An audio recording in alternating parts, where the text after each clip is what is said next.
ठीक है। अब जैसे क्वेश्चन में अगर तुम देखते हो तो कहा गया इतना percent of a number exceed इतना percent of the same number by इतना। ठीक है, नंबर क्या होगा?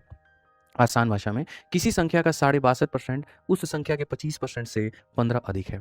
ठीक है, यानी हमसे यहाँ पर कहा गया कि इस परसेंट में से इस परसेंट घटाने के बाद में जो आएगा उसका मान 15 है। ठीक है, अब मैं ये कह रहा हूँ 62.5 जो हो गया मेरे भाई यहाँ पर 62.5 में से आप 25 को घटा दीजिए तो आपके सामने कितना आ जाएगा? 37.5 आ जाएगा। कितना आ जाएगा? 37.5 आ जाएगा। इसमें से इसको घटा दीजिए 37.5% और क्वेश्चन में कहा गया कि 37.5% का जो मान है वो 15 है। 37.5% का जो मान है वो 15 है। 37.5% का जो मान है वो 15 है। तो मैं कहता हूँ 37.5% का मतलब यहाँ पर क्या होता है?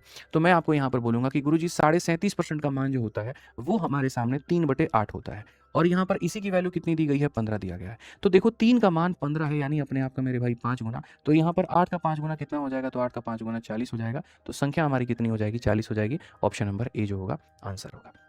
ऑप्शन नंबर ए जो होगा वो क्या होगा? आंसर। आप इसी सवाल को ऐसे भी मेरे भाई यहाँ पर व्यक्त करके इस सवाल को आप चाहें तो ऐसे भी लिख सकते हैं कि गुरुजी ऐसा नहीं करना, आप एक काम करिए, आप यहाँ पर इसमें से जब आप इसमें से घटाएंगे तो गुरुजी आ जाएगा 37.5। ठीक है, यहाँ पर ये जो मान है ये 37.5 का मान है। तो आप चाहें तो ऐसे भी लिख सकते हैं कि सर ये जो मान है ये हमारे सामने 37.5% की वैल्यू है और कोई भी संख्या अपने आप में 100% का मान होता है, तो आप ऐसे भी यहाँ पर कैलकुलेट कर सकते हैं अगर किसी बच्चे को समझ में नहीं आया हो तो। यहाँ से दशमलव हटाओगे तो तुम्हारे सामने इतना हो जाएगा। 15 से काटो तो 2 बार में 30 और यहाँ पर 5 बार में इतना, और 25 से काटोगे तो मेरे भाई इतना। तो कुल मिलाकर के तुम्हारा जो उत्तर आ जाएगा, कुल मिलाकर के तुम्हारा जो उत्तर आएगा वो 40 आएगा। ऑप्शन नंबर ए आ भी जाओ, बिल्कुल सही उत्तर होगा।